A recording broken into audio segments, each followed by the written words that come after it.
My company used to have another office in another state that was 2 states over. Most of the time I flew there, but sometimes we would have equipment or vehicles that needed to be delivered. In those cases, I volunteered to make the trip and would stay at the other office for maybe a week at a time. Sometimes I would take a rest stop at a motel, and sometimes I would break up the drive by pulling over at a rest stop and sleeping in the back of the vehicle for a bit. One time I was driving a big box truck similar to a U-Haul truck.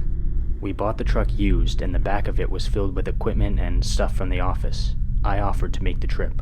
Unfortunately, on the morning I was scheduled to take off, there was a delay. Something that I needed to take in the truck, I think maybe like a big copier or something like that, didn't arrive until almost 3 p.m. After loading it in the truck and getting ready to take off, I knew I was going to hit rush hour traffic, so I opted to delay my departure for 2 hours so that it would be 5 p.m. Even though there would still be lots of traffic by the time I left, I knew that it would only be local, and once I got out on the open highway, it would pretty much be a clear, straight shot until I reached state lines. I had to pull over a couple of times to refuel and take restroom breaks, and I got into a rural area north of my state a little after midnight. I pulled over one last time that night for fuel and coffee. The next stretch was going to be very dark and desolate, so I was preparing myself. I knew there was a last rest stop near the border, so I pulled over there to use the restroom, stretch my legs, and maybe rest for a few minutes before moving on. I pulled up to the rest stop and it was empty. It was somewhat well lit and I was in pretty good shape, so I wasn't really worried too much about my own safety. I went to the restroom and washed up a bit, but when I was making my way back to my truck, I saw a pickup truck next to mine and a guy was standing next to my truck. He started making some small talk and asked me if I was having any mechanical problems with my truck. I thought it was very odd that he would ask such a question. I got back in my truck and took off. After that point, there was a long stretch of mostly forest area. It was kind of creepy driving through there at 3 a.m. There was a long bridge up ahead over a gorge with water at the bottom. All of a sudden, all the lights in my truck turned off. The headlights, instrument lights, even the running lights. I tapped on the brake and looked behind me. Even the brake lights seemed to be out. Thankfully, the moon was bright enough that night for me to gauge what was ahead of me. I was more angry than panicked at that point, so I slammed my fist on the dashboard and yelled something like, "Damn truck." It was a pretty Fonz move because suddenly everything came back up again. I drove around looking for somewhere to stop, like a gas station or a motel, but there was nothing in sight. I remembered a gas station I had stopped at on a different trip that was about 10 miles or so up the road. I made it to that gas station and noticed shortly after I pulled in that the same pickup truck with the same guy as before had pulled in before me. He wasn't pulling up to the gas pumps, he was kinda just standing there, not doing anything. I started to wonder if this guy had done something to my truck. I started putting some fuel in the truck, thinking about my next move, and just as I was finishing and about to get back in the truck to move on, a cop car pulled into the station. I started waving at the officer to try to get his attention, and luckily it worked. I started making some small talk with the cop, and I asked him about the road conditions and if there was a motel or anything ahead. At one point, I asked the cop to make sure the guy in the pickup truck moved on after I did, and not in the same direction as me. When I got back in the truck, I decided that if the guy had did something to my truck to disable it, I'd better pull off for the night just for safety reasons. I kept looking behind me to see if his truck was following me, but I couldn't really see. I made it to another town that was a bit larger than the one I had just left, and there turned out to be a motel. I checked into the motel, locked up the truck, grabbed my bag, and kept looking around me like a paranoid person, expecting that same guy to pop out. I got to the room and tried to sleep, but I really couldn't.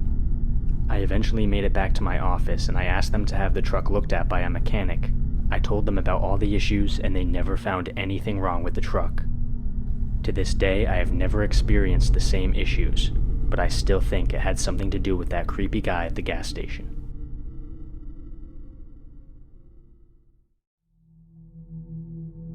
I was in the United States Air Force stationed in Omaha in the late 80s. At the time, I hung with my roommate and another friend. My name and my roommate's name were both Tracy. The girl we hung out with was named Stacy. When we were together, everyone always thought we were lying and being silly teenagers, and we always found it funny. One weekend, we decided to take a road trip to Kansas City. We were speeding down the highway, laughing and singing at the top of our lungs. We were happy and having the time of our lives. Stacy was driving and she had a bit of a lead foot. She must have been going way too fast because a state trooper pulled us over. As soon as the lights started flashing, Stacy pulled over. By the time the officer made it to her window, she already had her license and registration in hand and the window was down. The officer looked at her and then looked at me and Tracy. Then he said, "I want you to follow me. Don't try to run off or you will all be going to jail." He then went and got back in his car. Needless to say, the three of us were puzzled and talking amongst ourselves, wondering why he didn't just take Stacy's identification and write her a ticket. The officer pulled out slowly and we dropped in behind him, following him down the road. He drove a little ways and turned onto a dirt road that was surrounded by stalks of corn. We all stopped talking as we started becoming more and more alarmed. However, being young and very obviously scared, and since he was a police officer, we continued to follow him. The officer drove for some time down this dirt road and then pulled into an area that had a big beat-up old barn. As he stopped and we stopped behind him, a group of men with shotguns exited the barn. It wasn't until that point that we realized we were actually in mortal danger and the panic started to set in. The officer walked back to our car and told Stacy to get out and follow him to his car. As she got out, she looked at me and Tracy with sheer terror on her face. She followed him to his car and he motioned her to get in on the passenger side, which she did. Tracy and I were crying as the armed men stood around our car looking at us. We began quietly praying for God to protect the three of us. We prayed that Stacy wasn't being hurt and somehow they would let us leave. After several minutes, Stacy bolted out of the officer's car and back to our car and jumped in the driver's seat. She was crying hysterically. The officer got out of his car and walked back to our car, this time to Tracy's window as she was in the front passenger seat. He asked, "Is it true all y'all are in the Air Force?" To which Tracy replied, "Yes, sir." The officer calmly said, "Get out of here and go back to where y'all came from. I better not see y'all again." As soon as he finished, Stacy turned on the engine, whipped the car around, and sped back down the dirt road. She somehow navigated back to the highway. As we made our way back to the base, the silence was only broken by an occasional sob from one of us. Stacy drove for a while, and as we crossed back over into Nebraska, she pulled over on the side of the highway. She began to sob heavily, and Tracy and I hugged her and asked if she was hurt in any way.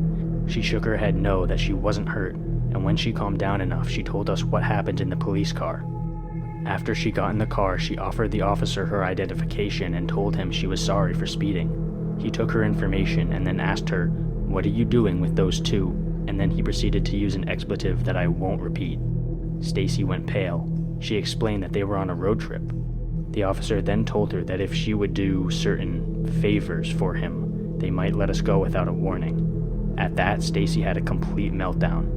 I guess while he was waiting for her to calm down, he looked at her identification and saw that she also had given him her military ID. He asked if we were all in the military, and between sobs she said we were.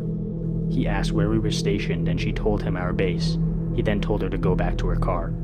As we sat there, it hit all three of us that the only thing saving us that night was that we were in the military. We didn't report what had happened. Again, we were teenagers and we didn't think we would be believed over a law enforcement officer. We never talked about the incident after that day. Years later, this incident still haunts me. I just hope nobody else has to go through what we went through that night.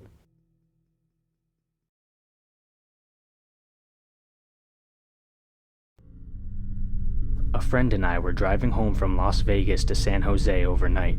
We were getting pretty close to home, thank goodness, because this would have been much scarier if it had happened while still in the desert, when the car's transmission went out. We pulled off the freeway and into the parking lot of a little shopping center, and we called for a tow truck. It was about 3 in the morning. The parking lot was abandoned, except for 3 guys who we eventually noticed, who were just loitering around in the lot. These guys ended up very slowly approaching our car and surrounding it. One guy near the driver's side door, one near mine, and one hanging out at the back. They just stood there for the longest time, simply staring at us. Eventually, the one by my friend's door approached even closer and asked him through the window if we had any money. My friend told him that we didn't. He then went back a few steps to where he was before, and they continued just standing there and staring at us for several more minutes before they wandered back to where they had been. To this day, I still believe that if my friend had told them we had money, they would have robbed us. I'm just glad that he had the awareness to bluff.